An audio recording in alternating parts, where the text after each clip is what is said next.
Baik, Assalamualaikum warahmatullahi wabarakatuh.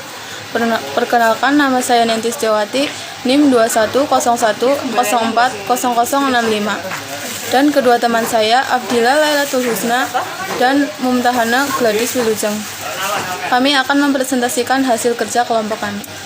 Saya Abdillah Lailatul Husna, NIM 2101040036. Di sini saya akan menjelaskan tentang linguistik atau pengertian linguistik. Apa sih pengertian linguistik itu?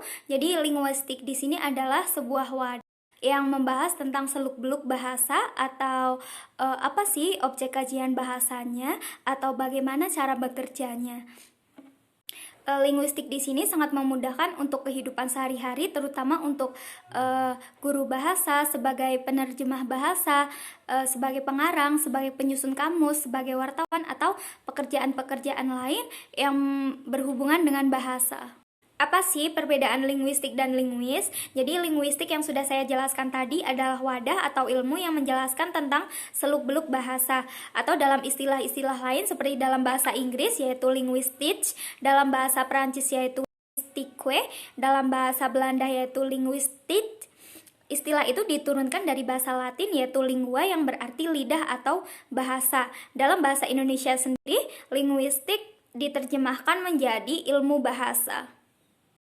Apa sih itu linguis? Jika tadi linguistik adalah wadah atau ilmunya, maka linguis adalah orang yang mempelajari tentang ilmu linguistik atau ilmu bahasanya. Di sini sebagai linguis memiliki 3 syarat, yaitu 1. Menghayati objek penelitiannya, 2. Menguasai teori dan metode yang cocok dengan objek penelitiannya, dan yang ketiga mempunyai kemampuan merumuskan gagasan-gagasan.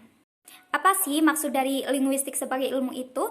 Bukan hanya linguistik yang mempelajari atau mengkaji tentang bahasa sebagai objek kajiannya, namun ada ilmu atau disiplin lain yang mempelajari tentang bahasa, yaitu ada ilmu sastra, ilmu sosial atau sosiologi, psikologi, dan fisika.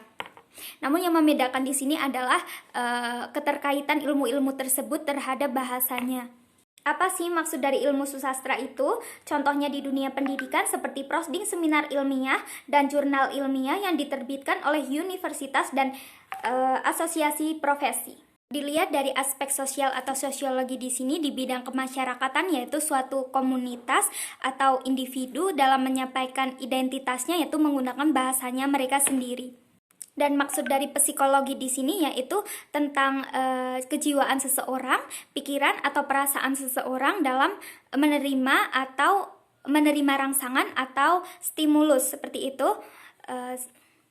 Bisa dilihat dari eksperimen Trondheim. Teori ini menunjukkan bahwa psikologi adalah sistem coba-coba. Contohnya seperti seseorang bila pertama kali belajar naik sepeda pasti akan gagal. Namun karena memiliki rangsangan atau dorongan dari orang lain, maka dia akan mencoba terus-menerus sampai dirinya bisa naik sepeda dengan lancar. Saya Mumtahana Gladys Wilujeng, nomor induk mahasiswa 210164059. Di sini saya akan menjelaskan tentang hubungan antara linguistik dan ilmu-ilmu lainnya. Yang pertama, linguistik sebagai sebuah cabang ilmu. Paradigma ilmu dapat dianggap sebagai suatu skema kognitif yang dimiliki bersama.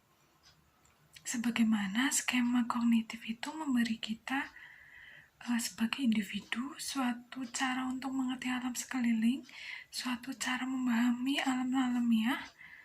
Bila seseorang pakar memperhatikan suatu fenomena dan menafsirkan perhatian terhadap hal itu, maka pakar sains itu menggunakan suatu paradigma ilmu untuk memberi makna bagi penafsiran perhatian terhadap hal itu. Secara sederhana, ilmu yang satu ini adalah ilmu yang berfokus pada bahasa dan penggunaannya sebagai alat komunikasi. Linguistik akan membawamu mempelajari struktur bahasa dan segala aspek. Dikutip dari laman The University of Arizona, setidaknya ada beberapa cabang ilmu linguistik sebagai berikut.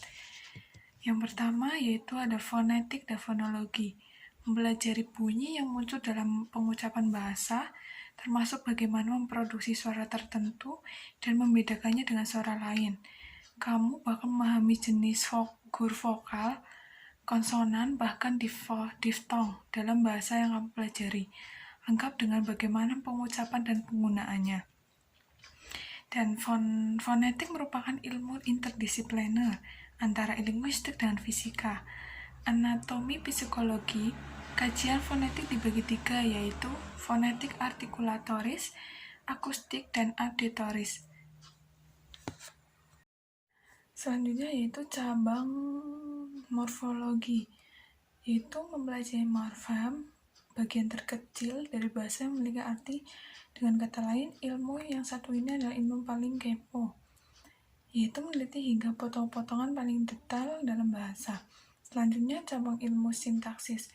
Cabang ilmu ini mempelajari pola bahasa, termasuk bagaimana non-phrase terbentuk, begitu pula dengan glossus dan sintesis. Aturan-aturan ini memang nggak selalu sama di masing-masing bahasa. Dan selanjutnya ada cabang ilmu semantik dan pragmatik. Semantik atau semantik dalam ilmu linguistik berfokus pada relasi antar kata, frasa, termasuk bagaimana makna dari kata-kata tersebut.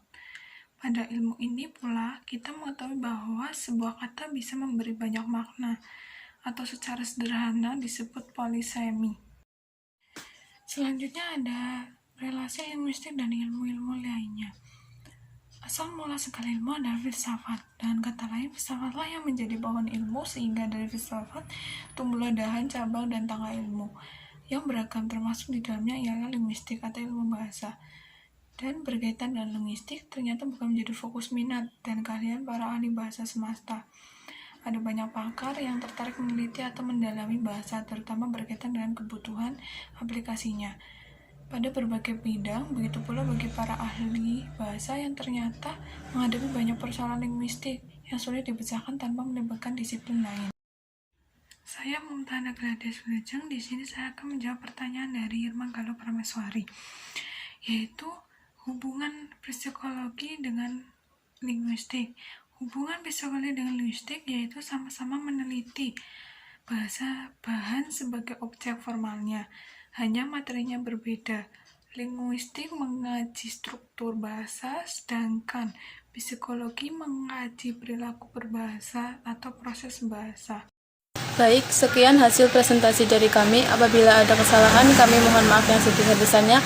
Wassalamualaikum warahmatullahi wabarakatuh.